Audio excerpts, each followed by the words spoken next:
हमारी कितने आ गई बेटा, 15/4 सेंटीमीटर। ठीक है, ओके क्लास। अब कुछ क्वेश्चंस ऐसे बेटा जो एज पे बेस्ड होते हैं, एज वाले क्वेश्चंस बड़े इंपॉर्टेंट होते हैं और ये जनरली पूछे भी जाते हैं, तो इसको बहुत ध्यान से समझना। पहले क्वेश्चन को समझ लेते हैं। The present age of Sahil's mother is 3 times the present age of Sahil. After 5 years their ages will add up to 66 years. Find their present ages. तो स्टार्ट करते हैं बेटा। साहिल एक लड़का है और उनकी मम्मी है Sahil's mother.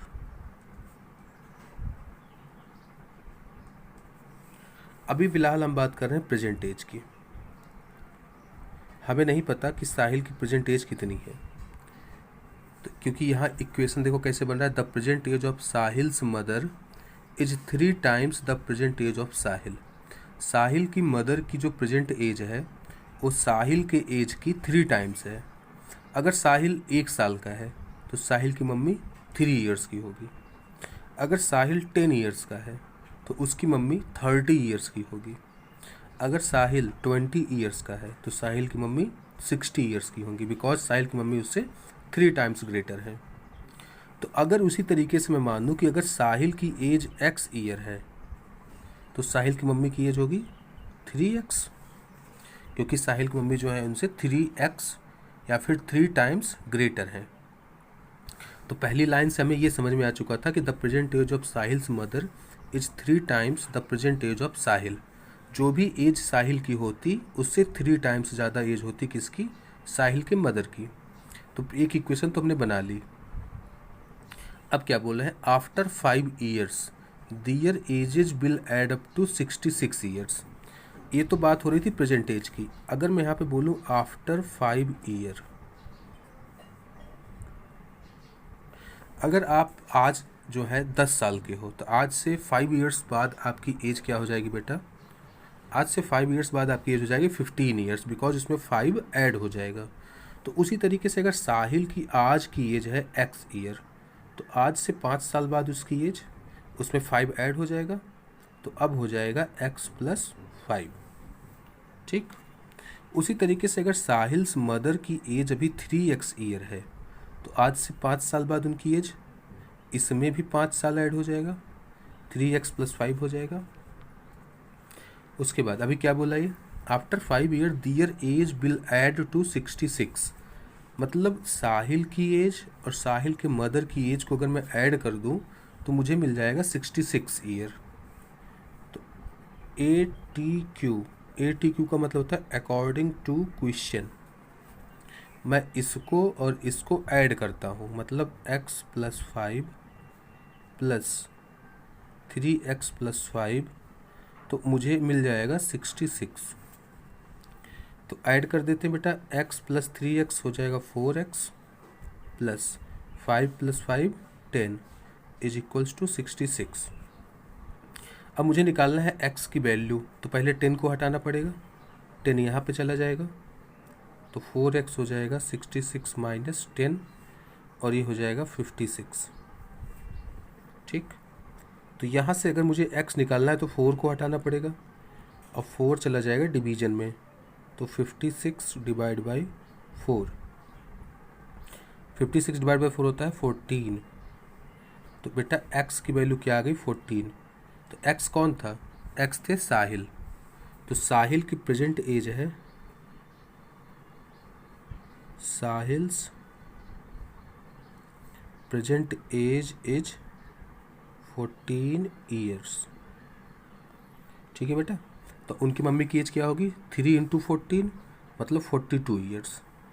Okay okay class. अब ऐसे क्वेश्चंस ले रहा हूँ जिसमें आपको रेशियो देखने को मिलेगा। जैसे देखो क्वेश्चन दिया है 5:7। तो ये रेशियो वाले क्वेश्चन बड़े सिंपल होते हैं, मैं इनको बता रहा हूँ, बहुत अच्छे से समझो। The age of Rahul and Haroon, Haroon एक लड़का है उसका नाम है Haroon, are in the ratio 5:7। 4 years later the sum of their ages will be 56 years. What are the present age? बेटा जब भी आपको रेशियो दिया हो, जब भी, चाहे इस क्वेश्चन चाहे कहीं और, तो सिंपल सा काम करना। जैसे बोला है कि राहुल एंड हारून, ये दो पर्सन हैं, इनकी एज का रेशियो दिया हुआ है। इनकी एज का रेशियो क्या दिया है? 5:7। तो अगर मैं बोलूँ इनका अलग अलग रेशियो क्या होगा, आप ये नहीं बोल सकते कि राहुल जो है 5 साल का है और हारून जो है 7 साल का है, ऐसे नहीं हो सकता। ये रेशियो दिया है। तो अगर मैं बोलूँ अलग अलग इनका एज क्या होगा, तो आप बोलोगे कि राहुल्स एज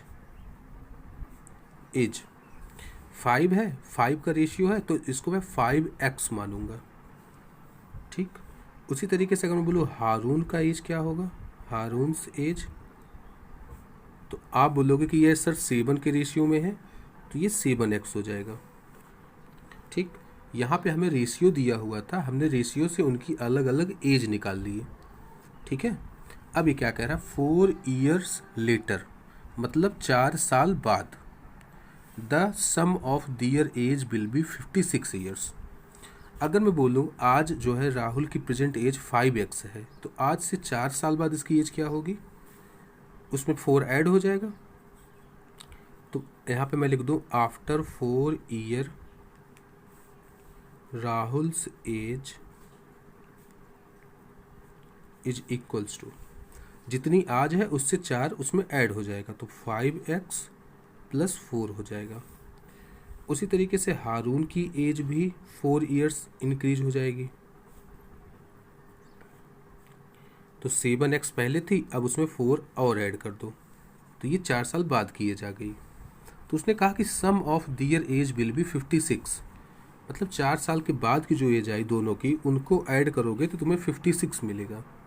तो एज पर द क्वेश्चन या फिर अकॉर्डिंग टू क्वेश्चन ATQ मैं इन दोनों को ऐड कर देता हूँ, तो मैं क्या मिलेगा? 5x + 4 + 7x + 4 is equals to 56, है ना। दोनों की एज का मैंने सम किया तो 56 मिल जाएगा। 5x + 7x हो जाएगा 12x, + 4 + 4 हो जाएगा 8 इज इक्वल्स टू 56। तो अब मुझे x निकालना है, तो +8 इधर लाओ, तो हो जाएगा 12x इज इक्वल्स टू 56 में से 8 माइनस कर दो, 56 - 8 तो क्या हो जाएगा? 48।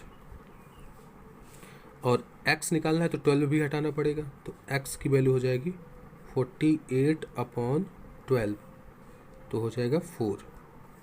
तो x की वैल्यू आ गई बेटा 4। और अगर x की वैल्यू 4 आ चुकी है, तो राहुल की प्रेजेंट एज क्या होगी? तो राहुल की प्रेजेंट होगी 5 × 4 मतलब 20 ईयर। उसी तरीके से हारून की एज 7 × 4 28 ईयर। ठीक है बेटा, तो इस तरीके से हम लोग दोनों की एज निकाल सकते हैं। देखो बेटा, एक क्वेश्चन और बेस्ड है जो भी रेशियो पे ही बेस्ड है। रेशियो वाले क्वेश्चन बहुत आसान होते हैं, इसलिए मैं इनको बार बार बता रहा हूँ। देखो, the number of boys and girls in a class are in the ratio 7:5। The number of boys is 8 more than the number of girls. What is the total class strength? तो पहली लाइन से पढ़ो, the number of boys and girls in a class are in the ratio 7:5। अगर यहाँ मैं boy लिख रहा हूँ और यहाँ पे गर्ल लिख रहा हूँ, तो अगर बॉय जो है 7 है तो गर्ल जो है 5 है। ये तो इनके बीच का रेशियो है। मैं ये नहीं बोल सकता कि बॉय 7 है और गर्ल 5 है। ठीक, तो अगर मैं बोलूँ कि कितने बॉय हैं, नंबर ऑफ बॉय, तो आप लोग बोलोगे कि सर 7 के मल्टीपल में होंगे तो 7x हो जाएगा।